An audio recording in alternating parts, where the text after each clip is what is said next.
Salam qadırlı dostlar. Bugünkü videomuz adatı bir sönetdəldə ılım bilen Sumqatın utqaşması bolar. Yine seyredin. Elimdeki bu lovurdap duran brelok takı kasaplamaların ve elektroliz usulunun neticesi. Men dine bir yasalışını der. Sen bu işin ılımı tarafını hem size görkezmek isteyerim. Gelin işimize başlayalım. İşe başlamak üçün bize 14 santimetrlik metal bölüğü gerek. Yazgıyı yazmak üçün bolsa bitum ulanarız. Yine bu qatı bitum. Yine onu ulanmazdan ozal, men onu benzin ya da rastvaritsel bilen qarıp suukup yağdana getirdim. Yine şu çüşedeki bizim qorak boyamız bolar. İndi bolsa öz elim bilen yasan ince demir peromu alıyorum. Eredilen bitumu kapacığa koyup, peromu batırıp, metalın yüzüne Farhat adını yazıyorum.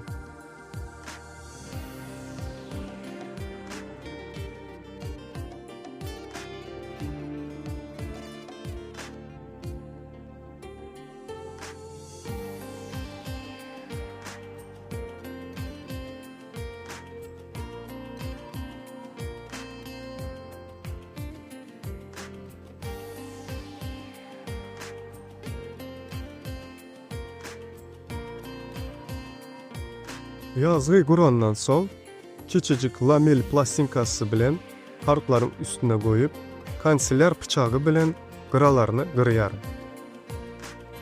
Hemme çizgiler simmetrik bolmalı.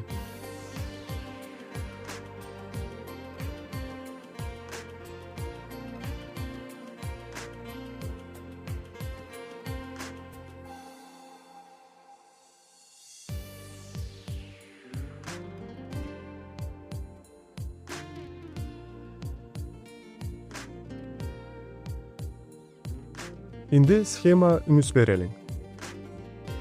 Transformatordan 5 voltluk ütkeyen tok geliyor.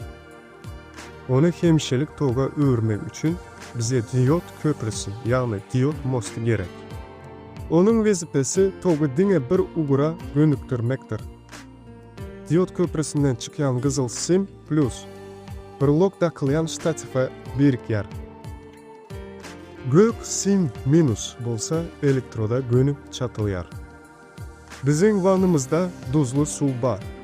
Suva belli miktarda duz koşulup elektrolit tayarlayarız. Yeni ünsü bolu. Reaksiya vaxtında klor gazı bölünüp çıkar. Ol sağlığı üçün ziyanlıdır.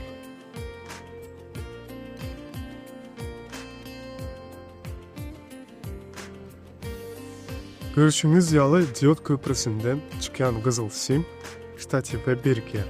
Gök sim bolsa gönü elektroda birikir. Statife berkitilen brelogu tuzlu suya batırıyarız. Toğuğa biriktirenimizde reaksiya başlayar ve su yaşıl renge öğürülüyor. Bir az vaxtdan son metalı çıkarıyarız ve bitum rengini benzin bilen arasalayarız.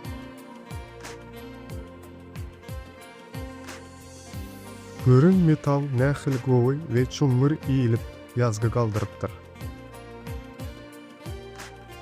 İndi brelogun zinciri üçün 4 mm'lik deşik açar ve taçilin stanokta qıralarına forma berýär.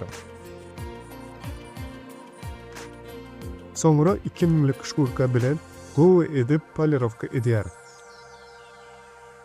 Yine neticesi ayna yalılı urdap duran brelok. Bizim acayip bir logumuz tayar. Koy bizim aramızda şeyle zehinli adamlar ölsün. Təzə taslamalarda görüşýänçek sağ bolun.